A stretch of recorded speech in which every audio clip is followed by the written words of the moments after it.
Hi, it's Roshan again. जिस strategy के बारे में मैं डिस्कस करने जा रहा हूं, इस स्ट्रैटेजी ने लास्ट 20 ट्रेड्स में 18 ट्रेड्स में प्रॉफिट दिया है।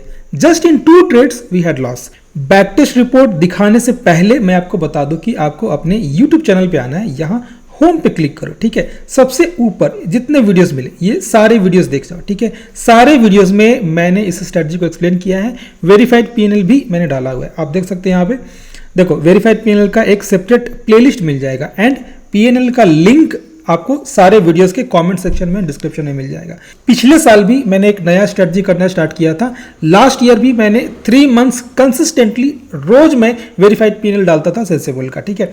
इस साल मैंने न्यू स्ट्रेटजी ट्रेड करना स्टार्ट किया है, तो इस साल भी मैंने एक सेपरेट अकाउंट बनाया था just share my verified PNL. तो मेरे वेरीफाइड पीएनएल का एक्सप्लेनेशन यहाँ मिल जाएगा, लिंक मिल जाएगा कमेंट सेक्शन में, डिस्क्रिप्शन में।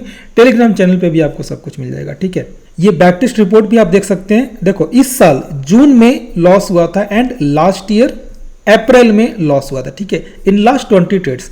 इसका एक्सेल मैंने टेलीग्राम चैनल पे डाला हुआ है पिन्ड मैसेजेस में, ठीक है। पहले आप इस स्ट्रेटजी को अच्छे से समझो, उसके बाद आप यूट्यूब या टेलीग्राम पे जाना एंड आप बैक टेस्टिंग रिपोर्ट ओपन करो। खुद से किसी भी मंथ का आप सिमुलेशन कर लो, लास्ट 20 मंथ्स का। आपको जिस मंथ का सिमुलेशन करना, हर मंथ का सिमुलेशन कर लेना। अब आप बोलोगे बैक टेस्टिंग में एंड रियल ट्रेडिंग में जमीन आसमान का डिफरेंस है, तो दैट इज एब्सोल्युटली राइट। यही कारण है कि अगर आप बैक टेस्टिंग रिपोर्ट देखोगे तो लास्ट 20 डेट्स में ऑलमोस्ट 90 to 95% का ROI आपको दिखेगा। बट एक्चुअली में लास्ट 20 डेट्स में मैं सीधा हाफ करके चलता हूं। जो आपको बैक टेस्ट में दिखे, जो आपको स्टॉक मार्केट पे, ऑप्स्टा पे कहीं दिखे, आप सीधा उसका रियलिटी में हाफ कर दो। लास्ट 20 ट्रेड्स में आप 45 to 50% कंसीडर कर सकते हो। एंड अगर कोई बंदा एक साल में 25% का भी ROI जनरेट करता है, then he is one of the best trader of the world. अगर आप 25% का भी ROI जनरेट करते हो तो। सो बैक टेस्ट रिपोर्ट मैं आपको दे रहा हूं just to show you the potential of this strategy की क्या क्या पॉसिबल है। रियलिटी में साइकोलॉजी डिफरेंट होता है, बैक टेस्टिंग करने के टाइम में डिफरेंट होता है। रियलिटी में जब आपको अपने पोजीशन वाले टैब में जब आपको लॉस दिख रहा होता है, कभी 1 लाख का लॉस, कभी 1.5 लाख का लॉस, उस समय साइकोलॉजी डिफरेंट होती है। बट बैक टेस्टिंग में अगर आपको 1-1.5 लाख का लॉस दिखेगा तो वो डिफरेंट होता है, वहां पे आपको कुछ भी पेन नहीं होने वाला। So back test results are just to show you the potential of the strategy, ठीक है। अब जल्दी से स्ट्रेटजी मैं आपको एक्सप्लेन कर देता हूं, ठीक है। मैं एक ऐसा मंथ लेता हूं जहां पे मैं आपको एडजस्टमेंट भी दिखा सकूं, ठीक है। एडजस्टमेंट्स हमेशा नहीं करना होता है, adjustments is very rare in this strategy, ठीक है। मैंने मार्च मंथ सिलेक्ट किया है, मैं आपको 3-4 मंथ का सिमुलेशन करके दिखाऊंगा। बाकी सारे सिमुलेशन आप खुद से कर सकते हो क्योंकि मैंने आपको already back testing report provide कर दिया है, ठीक है। ये स्ट्रेटजी है। पहले मैं आपको स्ट्राइक प्राइस सिलेक्शन एक्सप्लेन कर देता हूं, ठीक है। देखो, सबसे पहली बात, और हाँ, एक चीज मैंने आपको बताना भूल गया कि जितने भी सारे बैक टेस्टिंग है, मैंने सारे के सारे सिमुलेशन हर मंथ के फर्स्ट डे को ही किया। कोई भी मंथ उठा लो, कोई भी मंथ उठा लो, मैंने सारे सिमुलेशन हर मंथ के फर्स्ट डे को ही किया है। फर्स्ट डे 11/16, ठीक है। 11/16 क्यों? क्योंकि स्टॉक मार्केट का SOD 9/16 में होता है, तो मैं जस्ट रैंडमली बाय डिफॉल्ट में 2 आवर्स आगे कर देता हूं एंड 11/16 से ही मैं सिमुलेशन करता हूं।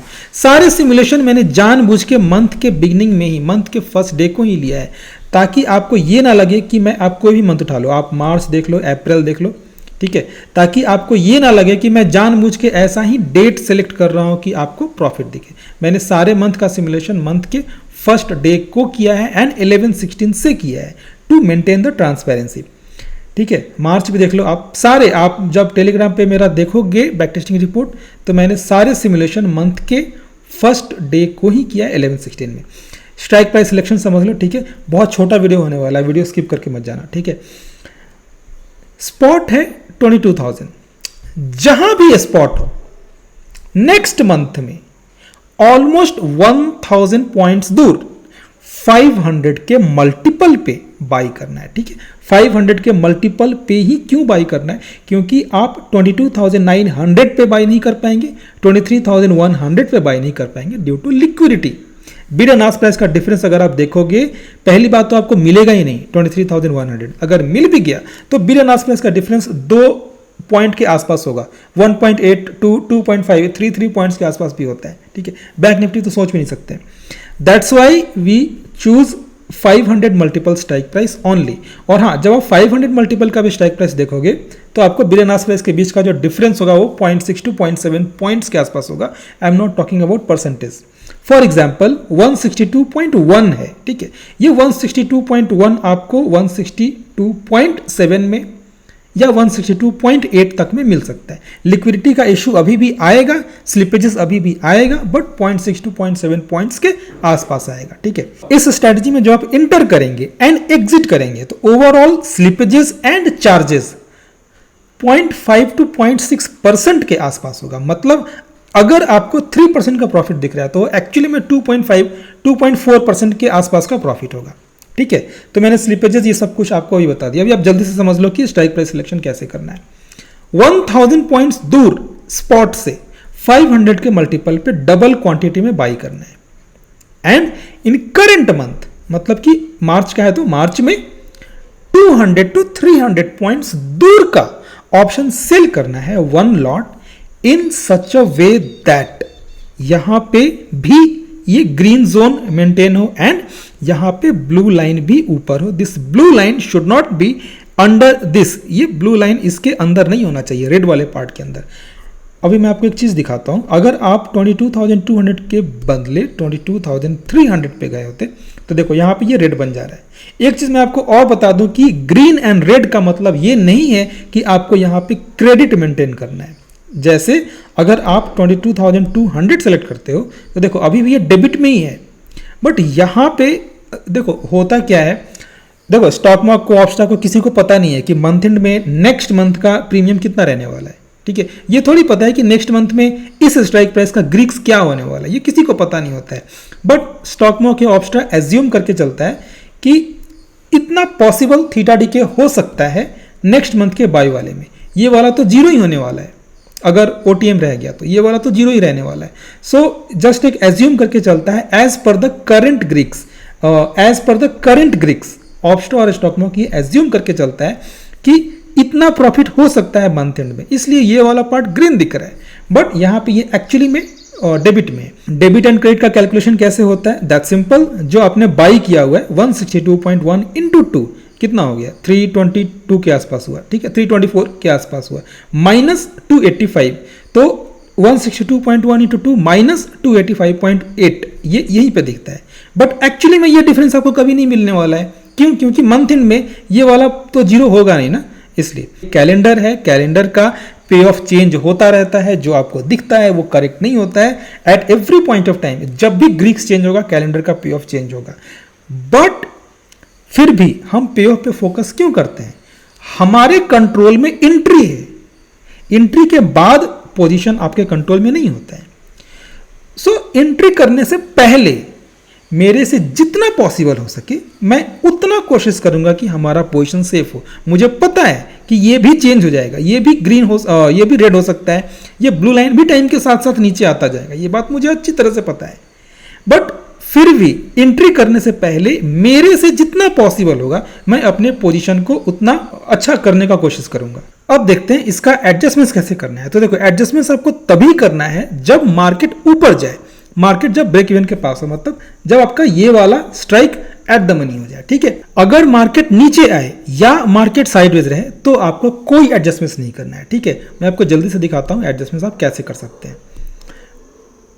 देखो एडजस्टमेंट्स आपको 22,000, देखो ये ऑलरेडी आपके ये strike already at the money हो चुका है। अभी आपको यहां पे क्या एडजस्टमेंट्स करना है, ध्यान से देखना।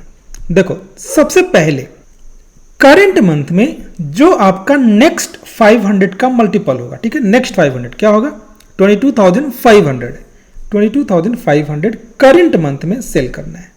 एंड नेक्स्ट मंथ में सेम स्ट्राइक पे, ठीक है, नेक्स्ट मंथ में सेम स्ट्राइक पे 22,500 पे बाई करना है। मतलब आपको एक कॉल कैलेंडर ऐड करना है, कौन से स्ट्राइक पे, नेक्स्ट 500 के मल्टीपल पे। पहली बात कि आपने एडजस्टमेंट्स तभी किया था जब मार्केट ऊपर जा रहा था।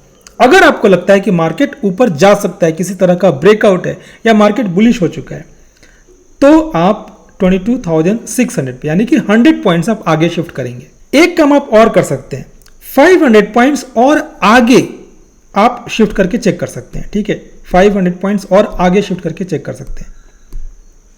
22,500 ना सिलेक्ट करके मैं 23,000 पे ये करता हूँ एंड 22,600 को मैं और आगे शिफ्ट कर देता हूँ 800।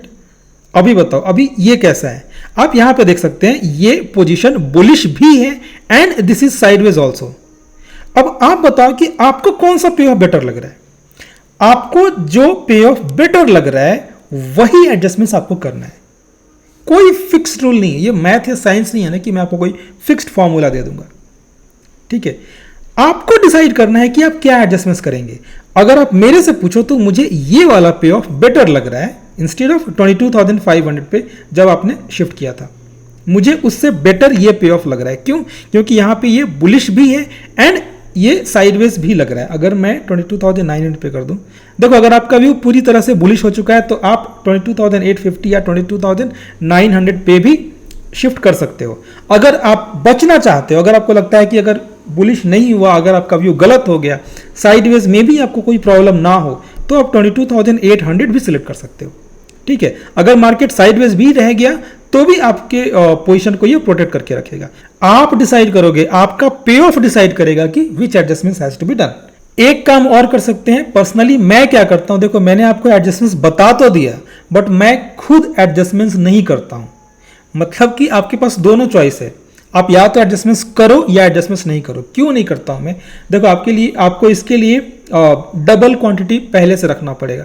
फॉर एग्जांपल मान लो कोई 1 CR से, मान लो कोई 75 लाख से ट्रेड कर रहा है, वो 50 लाख का पोजीशन अगर लेता है, फॉर एग्जांपल अगर मैं 50 लाख का पोजीशन अगर ले रहा हूं, अगर मुझे एडजस्टमेंट्स करना हुआ तो मुझे इनिशियली 25 लाख से ही स्टार्ट करना पड़ेगा, ठीक है। मैं पूरे 50 लाख से ट्रेड नहीं ले सकता हूं। So for me this is an opportunity loss. So depend करता है आपके ऊपर कि आपका कितना कैपिटल है, आप बिगनिंग में कितने कैपिटल से स्टार्ट करना चाहते हो। सो मैंने जस्ट आपको एडजस्टमेंट्स बताया है। अगर आप एडजस्टमेंट्स करना चाहते हो then this adjustments is the best adjustments in my opinion. Otherwise मैं पर्सनली एडजस्टमेंट्स प्रीफर नहीं करता हूं, स्पेशली लास्ट 2-3 साल से। पहले मैं बहुत एडजस्टमेंट्स करता था आयरन फ्लाई में, आयरन कॉन्डोर में। अब मुझे ज़्यादा एडजस्टमेंट्स नहीं चाहिए। मेरे ट्रेड में बहुत रेयर अगर कोई एडजस्टमेंट्स होता है तो एक एडजस्टमेंट्स होता है, अदरवाइज जस्ट एसएल या टारगेट। टारगेट आया प्रॉफिट बुक करो, अगर एसएल का लेवल आ रहा है तो जस्ट कट द ट्रेड। एक चीज़ मैं आपको और बता दूं, ये स्ट्रेटेजी मैं क्यों प्रीफर करता हूं। मैं आपको एक एग्जांपल दे रहा हूं अप्रैल मंथ का। मान लो आपने कोई ट्रेड लिया, ठीक है, मान लो कि आपने कोई ट्रेड लिया। मैं आपको एग्जांपल हमेशा मंथ के बिगनिंग से ही दिखाऊंगा, 11-16 में ही दिखाऊंगा, ठीक है, क्योंकि सारे मंथ का सिमुलेशन मैंने हर मंथ के फर्स्ट डे को ही किया है। मान लो ये ट्यूसडे नहीं होता, मान लो ये फ्राइडे होता। आपने फ्राइडे को इवनिंग में 3 बजे ये एक ट्रेड लिया हुआ है, ठीक है। ये स्टॉक मार्केट में ब्लू लाइन को एडजस्ट करने के लिए एक दिन आगे जाके एक दिन पीछे आना पड़ता है। तो मान लो आपने फ्राइडे को, मान लो आज फ्राइडे है, आपने फ्राइडे को ट्रेड ले लिया। फ्राइडे इवनिंग में आपको न्यूज पता चलता है कि कहीं पे हिस्ट्री का सबसे बड़ा वॉर स्टार्ट हो गया है। सैटरडे संडे छुट्टी है, मंडे भी मान लो कोई फेस्टिवल है, मंडे को भी मार्केट क्लोज है। मान लो ट्यूसडे को मार्केट ओपन होने वाला है एंड आपने आयरन कॉन्डोर या आयरन फ्लाई या बैटमैन जैसा कोई दूसरा नॉन डायरेक्शनल ट्रेड लिया हुआ है। अब आप बताओ वहां पे आपके पोजीशन का क्या होगा। 3 दिन आपको नींद नहीं आएगा। That is the reason I prefer this strategy. मैं आपको अप्रैल मंथ का ही सिमुलेशन क्यों दिखा रहा हूं, देखो मैं आपको बताता हूं एक चीज। देखो अप्रैल में क्या हुआ था, फ्राइडे को मैं ये रिफ्रेश कर देता हूं। हाँ देखो फ्राइडे को आपका टारगेट तो आ रहा था 1 वीक में, अगर 2% के आसपास का 0.6 में निकाल देता हूं स्लिपेजेस में या चार्जेस में, तो अगर आपको 2% के आसपास का प्रॉफिट आ रहा है 3 से 4 दिन में, देन वाई टू वेट, आप यहाँ पे एग्जिट कर सकते हो। बट मान लो आपने होल्ड किया, ठीक है। अभी आप देखो, अभी अगर आप स्पॉट है 23,000, अगर आप 21,980 देखते हो तो 18 रुपीज़ का लॉस दिखा रहा है, ठीक है, 18 रुपीज़ का लॉस दिखा रहा है। आप नेक्स्ट डे जाओ, 7 अप्रैल को कोविड के बाद का अब तक का सबसे बड़ा क्रैश हुआ था मार्केट में। स्पॉट है 21,987, ठीक है। मुझे सारे पॉइंट्स लेवल्स मुझे इसलिए याद है क्योंकि मुझे एक ही चीज़ बार बार बताना होता है। यूट्यूब चैनल पे मैंने इस प्लेलिस्ट में ऑलमोस्ट 15 से 20 वीडियो ऑलरेडी अपलोड कर दिया है, ठीक है, इसलिए मुझे ये सारे पॉइंट्स याद है। तो अभी 21,980 पे आपको 18 रुपीज़ का लॉस दिख रहा था, ठीक है, जो मैंने आपको दिखाया। देखो 21,980 पे 18 रुपीज़ का लॉस दिख रहा था। बट जब मार्केट क्रैश होता है, आपको भी याद होगा 7 अप्रैल को क्या हुआ था। अभी आप देखो, मैं रिफ्रेश कर देता हूँ। हाँ, 5% का प्रॉफिट चल रहा है। ऑब्वियसली IV बढ़ने से ही प्रॉफिट हुआ है, क्योंकि कैलेंडर ट्रेड है। बट आप ये बताओ कि इसके बदले में मैं आयरन फ्लाई भी यहाँ पे बैक टेस्टिंग करके देख चुका हूँ। अगर आप आयरन फ्लाई 1 अप्रैल को करते हो, ठीक है, वीडियो बहुत लंबा हो जाएगा, आप कर लेना चेक। आयरन फ्लाई में 7% के आसपास का लॉस हो रहा था 7 अप्रैल को। आयरन कॉन्डर में 10+% का लॉस हो रहा था। That is the reason I prefer this strategy. अगर ये दोनों LTP 0 हो जाता है तब भी this is your max loss. But क्या ये दोनों LTP 0 होगा अप्रैल इन में? कभी भी सेल वाला 0 हो सकता है, बट ये कैसे 0 होगा? ये 0 होगा नेक्स्ट मंथ के एंड में। सो इस स्ट्रैटेजी को मैं इसलिए प्रीफर करता हूं कि this gives you peace of mind. आप फ्राइडे को ट्रेड लेके सैटरडे संडे आराम से सो सकते हो, कोई टेंशन नहीं है मंडे को गैप अप ओपन होगा या गैप डाउन ओपन होगा। अगर आप 1-2 दिन और आगे करो, मैं जस्ट बता रहा हूँ, हालांकि किसी के अंदर इतना हिम्मत नहीं होगा ट्रेड को होल्ड करने का रियलिटी में। मैं खुद अगर एक हफ्ते में मुझे 1.5% भी होता है, मैं एग्जिट कर लेता हूँ। इतना बड़ा अगर प्रॉफिट हो गया, मैं खुद इतने बड़े प्रॉफिट के लिए वेट नहीं करता हूँ। मैं बस आपको स्ट्रैटेजी का पोटेंशियल बता रहा हूँ कि देखो अगले 1-2 दिन में भी क्या क्या हुआ था। आप देख सकते हो जब मार्केट में बड़ा रिवर्सल आया था तो भी, ठीक है।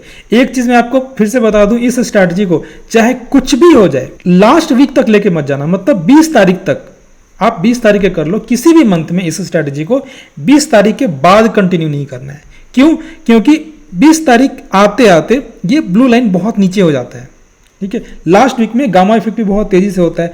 हो सकता है लास्ट वीक में यहाँ पे 5-10 रुपया प्रीमियम बचा हो, तो 10 वाला क्या होगा? 10 वाला मैक्सिमम 0 हो सकता है, बट उससे भी ज्यादा प्रीमियम का लॉस आपको बाई लेग में हो सकता है। दैट इज द रीजन कि लास्ट वीक तक आप इस ट्रेड को कभी लेके मत जाओ। एंड 20 तारीख ही मैं क्यों बोल रहा हूं, किसी भी मंथ में 20 तारीख के बाद नेक्स्ट टू नेक्स्ट वाले मंथ में लिक्विडिटी आना स्टार्ट हो जाता है। मतलब अगर ये अप्रैल है तो 20 अप्रैल को मतलब ये 21 अप्रैल को जून वाले में आपको लिक्विडिटी दिखना स्टार्ट हो जाएगा। लिक्विडिटी का मतलब मेरा पर्सनल एक्सपीरियंस है, नीचे जब आप बिड एंड आस्क प्राइस का डिफरेंस देखेंगे, नीचे देखेंगे लेफ्ट साइड में रहता है ना जो मार्केट डेप्थ में आपको 30,000 दोनों साइड में अगर दिख रहा है, then that is good liquidity. कभी कभी क्या होता है 20 तारीख से पहले आपको 8,000 9,000 दिखेगा, 11,000 दिखेगा, 12,000 दिखेगा। मैं बिड एंड आस्क प्राइस का मार्केट डेप्थ का बात कर रहा हूँ। जब आप मार्केट डेप्थ पे जाओगे तो अगर दोनों साइड में 30-30 हज़ार के आसपास दिखे तो उस समय 0.5 to 0.6 पॉइंट का स्लिपेजेस आता है। That is good liquidity for this strategy. अगर कोई बहुत बड़े कैपिटल से ट्रेड कर रहा है, 2-3 करोड़ से ट्रेड कर रहा है, देन लिक्विडिटी और चार्जेस आप सब कुछ मिला दो तो 1 to 1.5% के आसपास का लॉस हो सकता है। अगर कोई 50 लाख से 60-70 लाख तक से ट्रेड कर रहा है, देन 0.6 to 0.7% के आसपास का लॉस होगा। मतलब अगर 3% का प्रॉफिट आपको दिखता है तो एक्चुअली में वो 2.2% के आसपास का प्रॉफिट होगा। एंड अगर आपको ये स्ट्रेटजी अच्छी लगी हो तो please like it and repost कर देना। Thanks for watching.